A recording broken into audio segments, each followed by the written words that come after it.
What is up, guys? Welcome back to the channel and a different kind of video here this week or today or whenever. I say today, we upload every day pretty much, but yeah, today we're going to be having a little look back and review of 2024, which I normally do on the channel. I normally do a little sort of impromptu video where I just ramble and discuss what I think's done well on the channel, what hasn't, what we want to do going forward, etc. But today I'm going to use something called TubeBuddy, which my good friend Captain Goodspeed, who you might remember from when we did a lot of gaming on the channel, still a great friend of mine who still makes ridiculously great content, he does something similar to this, and I thought I'd give it a go myself to have a look at what our YouTube channel has done this year. Now, before we look at the numbers, personally for me, and I don't know if the numbers will back this up, we'll have to wait and see, but I feel like this year has been what feels like the best year that this YouTube channel's ever had. Now, it's gonna be 6 years old in September. We created the channel in September 2019, but content was very, very slow off the mark when we first started, and I can't remember when we actually really got kicking into gear. We used to have a few months where we'd hammer it, then there'd be a few months of nothing, then we'd have a few months of hammering it, and then a few months of nothing. And one thing I always wanted to do with the channel, and I think it really did take a few years to nail it down, was what this channel's identity really was, because we started off as a gaming channel. That's pretty much all we did. We dipped into some Boro stuff here and there, but it was never really a predominant feature on the channel. But I feel like now I've definitely, with the content that we have created and scheduled in that regularly comes on the channel, we've built a foundation of regular consistent content that does well, has a good audience, can grow now, and that is the bedrock that allows us to do other things. Because the only thing with gaming content, which we used to do before, you'd have a huge peak at the start of a game cycle, and then for the first few weeks you'd hammer it, you'd do really well, everything was great. Then it would tail off and you'd have a few weeks where it would just dwindle and you'd just lose more and more and more views. And it was really difficult to keep making content when you can see the series is just slowly withering away. So you're relying on another video series, another gaming series to come out, another game to drop before you can have that next influx. And then you get another good few weeks before another significant drop off. So you can't really rely on gaming content to consistently provide you with that growth unless you're playing games constantly, regularly, all of the time. And I simply just don't play games enough anymore to do that. There aren't enough games out really now that I enjoy playing. Sports games have sort of fallen down the toilet a little bit, you could say. So for me, finding the Project Boro reviewing show and sort of going from there and making the identity of this YouTube channel all about Boro and football, I think has been one of the best things that we ever did. And I feel like this year has been the first really, really solid year where it's grown really well and it's only getting better and better. And a lot of that is, of course, down to the Project Boro reviewing show, which we've done for nearly 2 years now.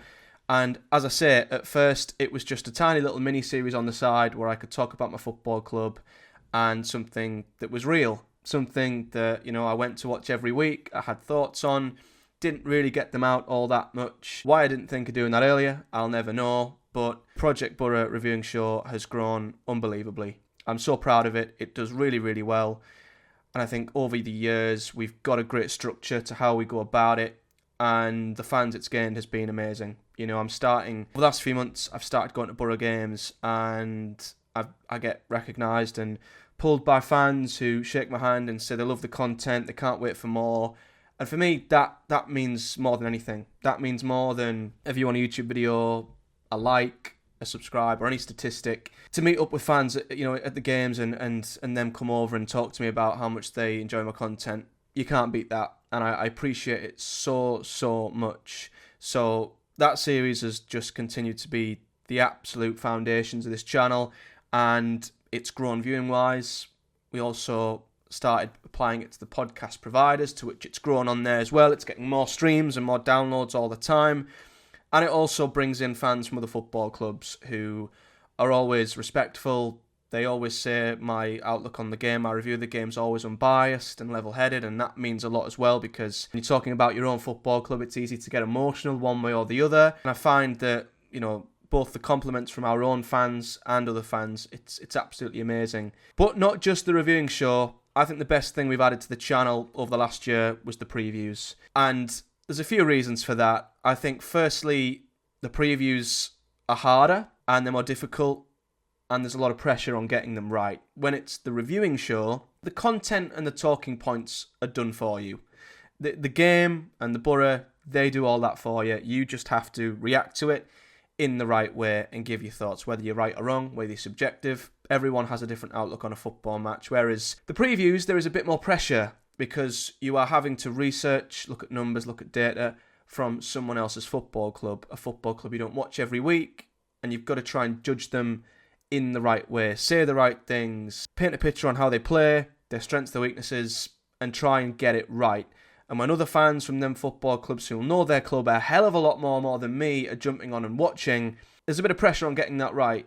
And the feedback I've had on the previews has been absolutely unbelievable. You know, the views that they've gained from other fans who've jumped on and left some amazing comments to say, great outlook, brilliant research, well thought out, well presented. Honestly, them comments mean so much. And I think branching out the Project Boro series, you could say, into a preview, branching it out to its own other mini-series with the previews, I think has just added that extra layer to it. And overall now, the Project Boro series is just, it is the channel.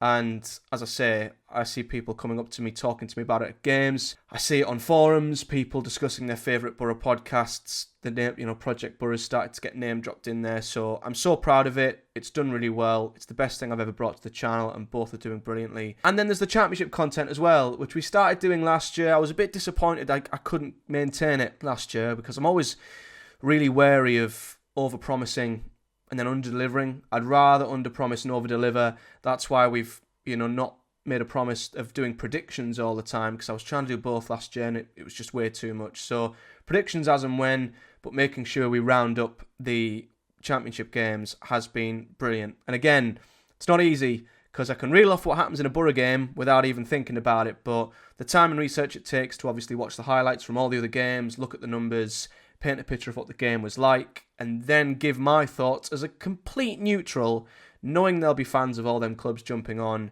to try and judge each and every one of them clubs in the right way is difficult. And I don't always get it right. Sometimes I might praise a team too much, criticise a team too much. I'm just a neutral who likes to talk about football and try and get it right with other people's football clubs. But them videos have also done really well, and 95% of the time, the fans who jump on from other clubs are really complimentary. I've had loads of comments from fans of other clubs who said, I'm a fan of this, but I've subscribed to your YouTube channel because I love your content.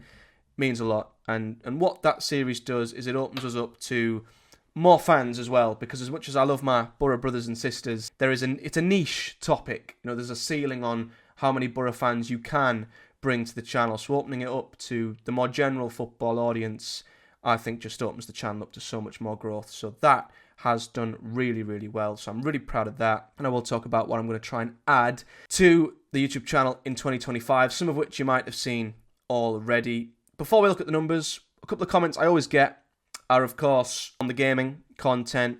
And I appreciate that. And I know a lot of fans who still stick around, subscribed for the gaming stuff. And I appreciate every single person who has stuck by on the channel, whether it is for gaming content or not, and have been around for as many years as you have. You all know who you are, and I appreciate you all so much. With the gaming stuff, you need a prolonged period of time to really make the most of gaming content. You need a game that people are interested in, first and foremost, and you need to hammer the content consistently every day pretty much for a number of weeks to really carry the momentum and keep people interested. And if you make gaming content with an episode dropping once every couple of days, once every few weeks, it doesn't get any momentum behind it and people will just not bother watching it. And gaming stuff, it's weird. Gaming content, it's so easy for it to just lose steam and run out of gas and stall. Whereas football content on games week in, week out, it's new, it's fresh, it's always new and interesting. And there isn't time within the structure of the YouTube channel now to have a prolonged period of gaming stuff other than in the summer when the football's off, really. I know last summer we obviously had England and the Euros, which we did some, cool content on. But what I would say is if we were to do gaming stuff now, it would probably be as a fun one-off just to fill up a gap when we don't have the Boro playing, the Championship, football in general. So Gaming stuff might come back in the summer, more to just fill a gap, but when the football season is on, there simply is not enough time to consistently put enough effort into it. You know, the series I'm doing now, I'm pretty much working on 4 or 5 days a week. You know, I might have 1 or 2 days where I don't actually do much on the YouTube channel, but I'm always looking ahead to the next Boro game, researching stuff. It pretty much is a full-time job at this point, on top of my real job, which is demanding enough. So, yeah, the gaming stuff would be a nice to have and might come back in the summer when the football is off. That might be when we look to do that. So, let's take a look at the numbers then and run through how we've done this year. So, we started the year on 6,700 subscribers, or just over, 953,000 views and 222 videos uploaded. Top 3 videos this year have been...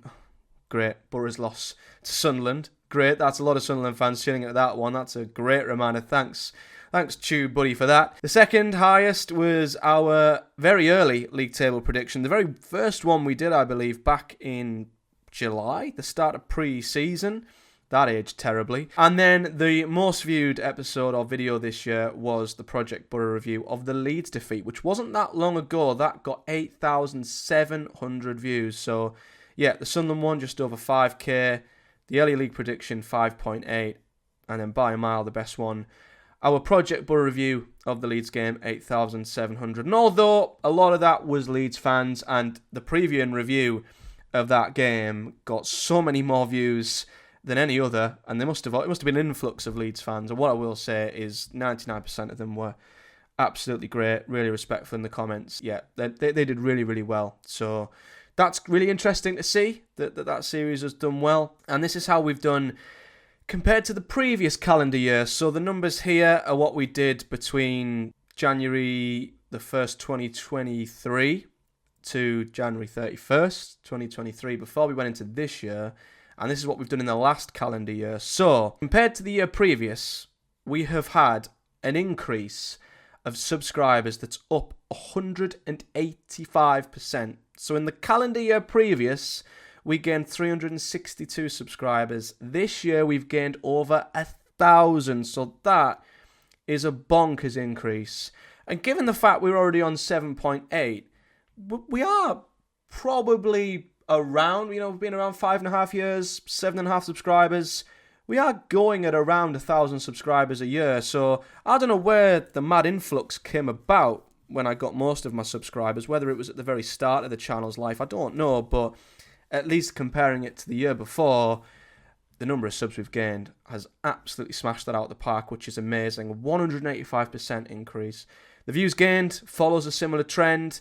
The year previously, we had 129,000 views in that calendar year. This year, we've had 281,000 views. And again, that's a much more consistent viewership. You know, a lot of the 129k, a lot of the views we had before would have been probably in one video. I remember episode 1 of a FIFA series we did got 127,000 views. The thing with gaming is you get a lot of randomers who'll jump on and view episode 1 of a series and you'll never see them again. And that's what I mean about gaming series, not being strong enough to really be the base of a YouTube channel unless you do it really, really frequently. Whereas instead of having a random influx of viewers who will probably jump in and you'll never see them again, I feel like a lot of the viewers we've had this year are people who've jumped onto the Boro stuff, the Championship stuff, and hopefully have came back, hence why them numbers are so much better. So I'm delighted with that, a 118% increase on views gained.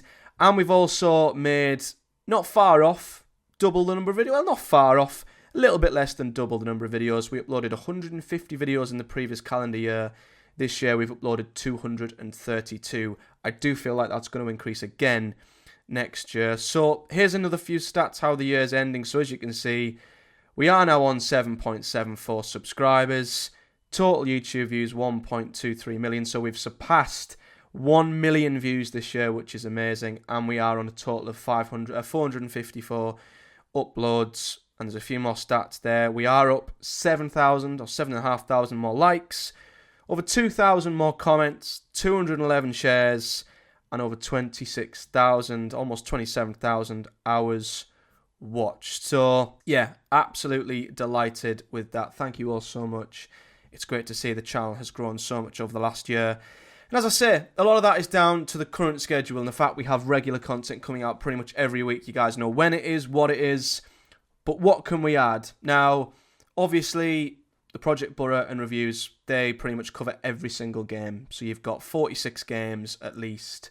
That's 90 plus videos right there. We also will round up every week of Championship content. That's going to continue. There's another 46 videos and we'll try and predict the ones when we have time too. However, one series I would like to add next year, and it's another gap I feel like I could probably fill midweek, and it would be a short video, it would be an easy video, but I did one a few weeks ago, and I think it was around Latte Lath. What I want to do is a one-off, once-a-week news-type video, where if there's any news going around in Boro fandom, in the world of Boro, whether it's something the club are doing, something the fans are doing, whether it's around the players, injuries, transfers, whatever it is. Some weeks there might be more, some weeks there might be less. But if we could also establish a day of the week where we discuss news about Boro, that would be another great way, I think, of making another frequent series of content that's different to just the games. Because everything we do now is very game-focused. But we don't talk about what's happening outside of that very often unless it's the transfer window. So I want to try and squeeze in once a week a sort of news-related video on the Boro to keep everyone who watches up to date on stuff that's happening. Some stuff they might already know about that I can just give my thoughts on.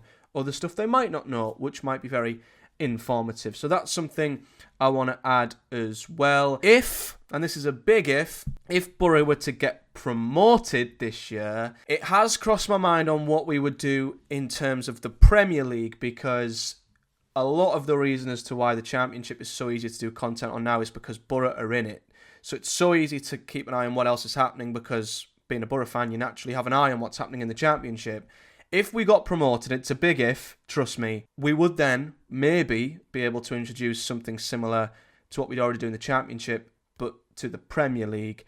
I wouldn't want to drop the Championship Roundups if we did get promoted, because there are so many fans who have jumped on because, you know, I discussed their club in the Championship, and I feel like it would be unfair to all the other Championship club fans if we just dropped Championship content because we were no longer in the league. I would still very much want to keep up with the Championship because it's just a great league for a neutral anyway. But if Boro happen to find themselves outside of the Championship, we might try and do a similar roundup to what we do in the Championship to the Premier League as well. Again, it's very schedule permitting. But the more views we get, the easier it is to run the channel, find time to do more content. Hopefully, as we grow naturally, that sort of stuff might come easier. As I said, gaming stuff, probably touch that in the summer, but I don't want to say anything so that people expect gaming content to come anytime soon. What I will say though, I am looking to stream some gaming stuff to my TikTok. I do have a TikTok page. I post a lot of Boro stuff on there, more short form, reactionary and news related content to the Boro, but I am looking to stream some gaming stuff on there. It's not going to be a full-on series. There's not going to be much structure to it, but if I jump on some sports games from time to time on an evening, I might play pro clubs with the guys from the Boro Breakdown. I've been playing a bit of NBA recently, a bit of basketball, so I might start streaming some gaming stuff on my TikTok, just casually, as and when. So if you still want to get a little bit of that, you can obviously go and follow me on TikTok, and that's where I'll finish. I am on Twitter and TikTok, where I do discuss a lot more Boro stuff, post lots of videos on TikTok as well. That's doing really well. My TikTok following is over 1,000 followers now as well. So follow me on all them platforms if you want to know more. But I think for now, we are going to leave it there. So once again, a big thank you to everyone who has supported me this year. It's been a great year, great results, great growth, and we want to only continue it in 2025. So a happy new year to you all. I wish you all a successful and healthy year. I wish you all the best for whatever is to come. As for me and the content, well, there's so much coming very, very soon. So I'm sure you'll see me in the next few days for whatever is to drop here on the channel. But until then, take care. Thank you all once again, whether you've took time to like, subscribe, comment, or even quietly view any of my content. It means so much. But until the next one, guys, I'll see you next time.